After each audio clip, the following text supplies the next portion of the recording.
नमस्कार, मैं हूं आपका अपना स्वाइन वाला और आज हम बात करने वाले हैं एक ऐसे टॉपिक पर जो आपके पिग फार्मिंग बिजनेस की नींव है, उसकी जडीडीडीएच है। अगर जडीडीडीएच मजबूत होगी तभी तो बिजनेस का पेडीडीडीएच बड़ा होगा और मुनाफे के फल देगा। आज हम बात करेंगे पिगलेट मैनेजमेंट की, यानी सुअर के छोटे बच्चों की देखभाल की। बहुत से लोग सोचते हैं कि बस बच्चा पैदा हो गया, अब उसे पालना है, लेकिन असली गेम यहीं से शुरू होता है। क्या आपने कभी सोचा है कि प्रोफेशनल फार्म्स पर सुअर के बच्चों के दांत क्यों घिसे जाते हैं, उनकी पूंछ क्यों काटी जाती है, उनके कान पर निशान क्यों बनाए जाते हैं?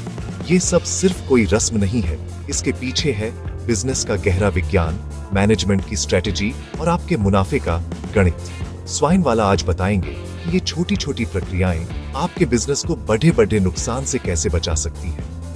पिगलेट यानी सुअर के बच्चे की दांत, पूंछ, कान, नाड़ू और कैस्ट्रेशन करने के पीछे मुख्य उद्देश्य प्रबंधन, सुरक्षा और स्वास्थ्य सुधार होता है। यह एक ऐसा इन्वेस्टमेंट है जिसका रिटर्न आपको लंबे समय तक मिलता है।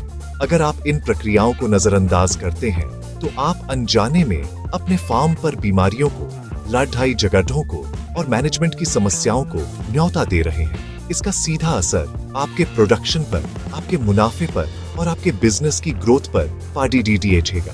तो आज इस वीडियो में मैं आपको एक एक करके इन सभी प्रक्रियाओं का क्यों और कैसे समझाऊंगा। हम सिर्फ यह नहीं जानेंगे कि क्या करना है, बल्कि यह भी समझेंगे कि इसके पीछे की वजह क्या है। क्योंकि जब आप वजह समझ जाते हैं तो आप एक बेहतर मैनेजर, एक बेहतर बिजनेस ओनर बनते हैं। तो तैयार हो जाइए अपने पिग फार्मिंग बिजनेस को नेक्स्ट लेवल पर ले जाने के लिए, क्योंकि आज जो ज्ञान आप यहां से लेकर जाएंगे वो आपके सोचने का तरीका बदल देगा। चलिए शुरू करते हैं। तो सबसे पहले बात करते हैं दांतों की, जिसे हम टीथ क्लिपिंग या टीथ ग्राइंडिंग कहते हैं। जब एक पिगलेट पैदा होता है तो उसके मुंह में 8 बहुत ही नुकीले दांत होते हैं, जिन्हें सुई दांत या नीडल टीथ भी कहा जाता है। अब आप सोचेंगे कि इतने छोटे बच्चे के दांतों से क्या खतरा हो सकता है। खतरा बच्चे को नहीं, बल्कि उसकी माँ और उसके भाई बहनों को होता है।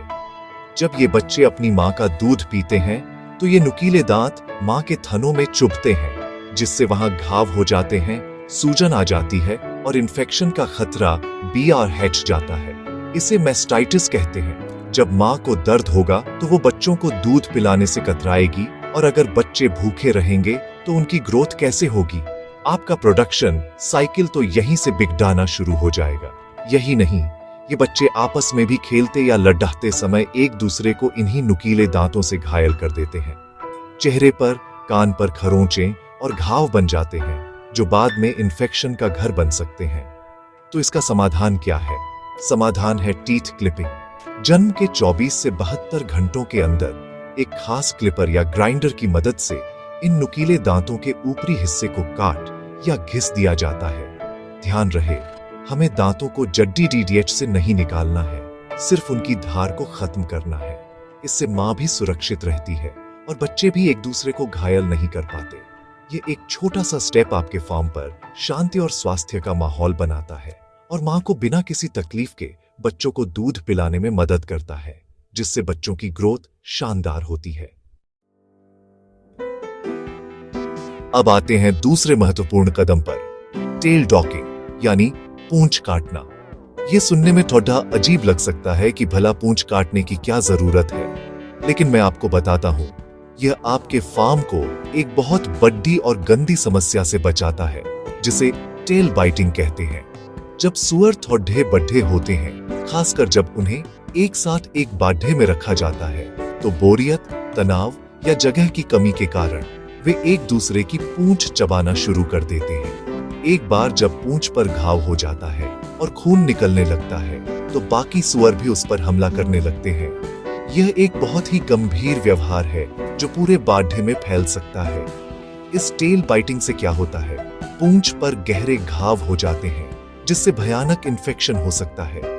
यह इन्फेक्शन खून के जरिए रीढ़ की हड्डी तक पहुंच सकता है, जिससे स्पाइनल एब्सेस हो जाता है और सुअर के पिछले पैर पैरालाइज्ड हो सकते हैं। एक पैरालाइज्ड सुअर आपके लिए क्या है? एक सीधा सीधा नुकसान। तो इस बड़ी समस्या को शुरू होने से पहले ही खत्म करने का तरीका है टेल डॉकिंग। जन्म के पहले कुछ दिनों में ही एक गर्म और सैनिटाइज्ड डॉकर या क्लिपर से पूंछ का एक छोटा हिस्सा काट दिया जाता है। यह प्रक्रिया जब वो बहुत छोटे होते हैं तब की जाती है, ताकि उन्हें कम से कम दर्द हो और घाव भी जल्दी भर जाए। यह एक प्रिवेंटिव मेंटेनेंस की तरह है जो भविष्य के बड़े खर्चे और नुकसान से आपको बचाता है। चलिए अब बात करते हैं आइडेंटिफिकेशन की, यानी पहचान की। आप एक बिजनेस चला रहे हैं, कोई हॉबी नहीं, और बिजनेस में हर एसेट का, हर यूनिट का हिसाब रखना जरूरी होता है। आपके फार्म पर हर पिगलेट एक प्रोडक्शन यूनिट है, उसकी पहचान रखना क्यों जरूरी है? यहीं पर काम आता है ईयर नॉचिंग या ईयर टैगिंग। मान लीजिए आपके फार्म पर 100, 200 या 1000 बच्चे हैं। आप कैसे याद रखेंगे कि कौन सा बच्चा किस माँ का है? उसकी जन्म की तारीख क्या है? उसे कौन से टीके लग चुके हैं? उसकी ग्रोथ कैसी चल रही है? बिना रिकॉर्ड के आप मैनेजमेंट कैसे करेंगे? यह असंभव है। ईयर नॉचिंग एक पारंपरिक तरीका है जिसमें कान के किनारों पर खास पैटर्न में छोटे छोटे वी शेप के कट लगाए जाते हैं। हर कट की पोजीशन एक नंबर को दर्शाती है, जिससे हर पिगलेट को एक यूनिक आइडेंटिफिकेशन नंबर मिल जाता है। दूसरा और ज्यादा मॉडर्न तरीका है ईयर टैगिंग, जिसमें एक प्लास्टिक का टैग जिस पर नंबर छपा होता है कान पर लगा दिया जाता है। यह बिल्कुल वैसा ही है जैसे हम अपनी फाइलों पर लेबल लगाते हैं। इस पहचान से आप हर जानवर का रिकॉर्ड मेंटेन कर सकते हैं, उसकी वंशावली, उसका स्वास्थ्य रिकॉर्ड, उसकी परफॉर्मेंस। ये डाटा आपको भविष्य के लिए ब्रीडिंग के फैसले लेने में, बीमार जानवरों को पहचानने में और अपने फार्म की ओवरऑल प्रोडक्टिविटी को ट्रैक करने में मदद करता है। ये आपके फार्म को एक अनऑर्गेनाइज्ड VTDH से एक ऑर्गेनाइज्ड मैनेजेबल बिजनेस में बदल देता है। अब एक ऐसी प्रक्रिया पर आते हैं जो नवजात पिगलेट की जिंदगी और मौत का सवाल बन सकती है, नाद्धू या गर्भनाल का इलाज। जब बच्चा पैदा होता है तो वह अपनी मां से एक गर्भनाल के जरिए जुदा होता है। जन्म के बाद यह नाल टूट जाती है या काट दी जाती है। यह जो कटी हुई नाद्धू होती है, यह एक खुला घाव है और बैक्टीरिया के लिए शरीर में घुसने का एक सीधा रास्ता है। फार्म पर, जमीन पर, हर जगह बैक्टीरिया मौजूद होते हैं। अगर इस नाद्धू का सही से इलाज न किया जाए तो बैक्टीरिया इस रास्ते से शरीर में घुसकर इन्फेक्शन फैला सकते हैं। इस इन्फेक्शन से नेवल इल या जॉइंट इल जैसी बीमारियां हो सकती हैं। इसमें बच्चे के जोड़ों में सूजन आ जाती है, उसे चलने फिरने में तकलीफ होती है, वह दूध पीना बंद कर देता है और अंत में मर भी सकता है। सोचिए, एक छोटी सी लापरवाही से आपका एक पूरा प्रोडक्शन यूनिट खत्म हो सकता है। इसका समाधान बहुत ही सरल है।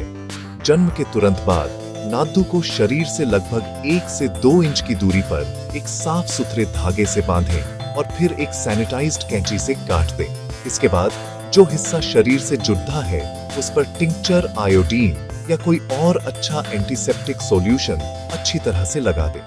यह एंटीसेप्टिक उस जगह को सुखा देता है और बैक्टीरिया को पनपने से रोकता है। यह एक जीवन रक्षक प्रक्रिया है जो सुनिश्चित करती है कि आपका पिगलेट अपने जीवन की शुरुआत स्वस्थ तरीके से करे। अंत में हम बात करेंगे उस टॉपिक की जिस पर सबसे ज्यादा सवाल पूछे जाते हैं, कैस्ट्रेशन यानी नर सुअरों का बधियाकरण या नपुंसक बनाना। यह प्रक्रिया खास तौर पर उन नर सुअरों के लिए की जाती है जिन्हें मांस उत्पादन के लिए पाला जा रहा है। इसके पीछे 3 बड़े बिजनेस कारण हैं। पहला और सबसे महत्वपूर्ण कारण है बोर टेंट को रोकना। जब नर सुअर बड्ढा होता है और यौन रूप से परिपक्व होता है तो उसके शरीर में 2 केमिकल, एंड्रोस्टेरोन और स्केटोल, बनने लगते हैं। ये केमिकल उसके मांस और फैट में जमा हो जाते हैं। जब ऐसे सुअर का मांस पकाया जाता है तो उसमें से एक बहुत ही अप्रिय पसीने जैसी या मल जैसी गंध आती है जिसे बोर टेंट कहते हैं। कोई भी ग्राहक ऐसा मांस खरीदना नहीं चाहेगा। आपका पूरा प्रोडक्ट ही बेकार हो जाएगा। दूसरा कारण है मैनेजमेंट। वयस्क नर सुअर, जिन्हें बोर कहते हैं, बहुत आक्रामक होते हैं। वे आपस में बहुत लड़ते हैं जिससे उन्हें गंभीर चोटें लग सकती हैं। इस लड़ाई झगड़े से फार्म का माहौल खराब होता है और दूसरे जानवरों को भी तनाव होता है। कैस्ट्रेशन करने से उनका आक्रामक व्यवहार शांत हो जाता है और उन्हें दूसरे सुअरों के साथ ग्रुप में रखना आसान हो जाता है। तीसरा कारण है मीट की क्वालिटी। कैस्ट्रेशन के बाद सुअर ज्यादा शांत रहते हैं और उनकी ऊर्जा लड़ने भिड़ने में खर्च नहीं होती, बल्कि उनका शरीर फैट और मांस बनाने में लगता है। इससे मांस ज्यादा कोमल और स्वादिष्ट होता है। इसलिए अगर आप मीट के लिए पिग फार्मिंग कर रहे हैं तो कैस्ट्रेशन एक जरूरी बिजनेस डिसीजन है जो आपके फाइनल प्रोडक्ट की क्वालिटी और मार्केट वैल्यू को सुनिश्चित करता है। तो आज हमने पिगलेट मैनेजमेंट के उन 5 स्तंभों को समझा जो आपके फार्म की सफलता की इमारत को मजबूती से खड़ीधा करते हैं। Teeth clipping, tail docking, ear tagging, navel care और कैस्ट्रेशन। ये प्रक्रियाएं सिर्फ जानवर के शरीर पर नहीं की जाती, ये आपके बिजनेस के भविष्य पर की जाती हैं। ये आपके बिजनेस को बीमारियों से, नुकसान से और अव्यवस्था से बचाने का एक प्रोएक्टिव तरीका है। हर कदम के पीछे एक वैज्ञानिक और एक बिजनेस कारण है। जब आप इन कारणों को समझकर काम करते हैं तो आप सिर्फ एक जानवर पालक नहीं रहते, आप एक स्मार्ट बिजनेस मैनेजर बन जाते हैं।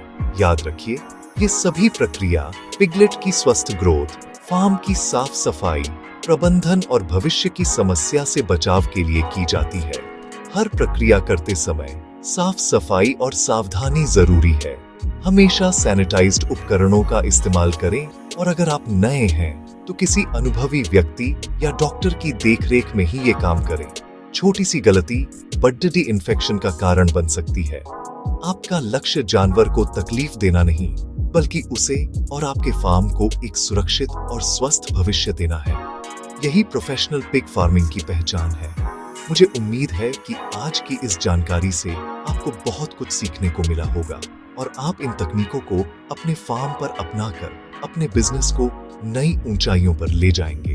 अगर आपके कोई सवाल हैं या आप किसी और टॉपिक पर वीडियो चाहते हैं तो नीचे कमेंट्स में जरूर बताएं। मैं आपका अपना स्वाइन वाला हमेशा आपकी मदद के लिए तैयार हूं। इस वीडियो को उन सभी दोस्तों के साथ शेयर करें जो पिग फार्मिंग कर रहे हैं या करना चाहते हैं, क्योंकि ज्ञान बांटने से ही बढ़ता है। धन्यवाद। जय हिंद।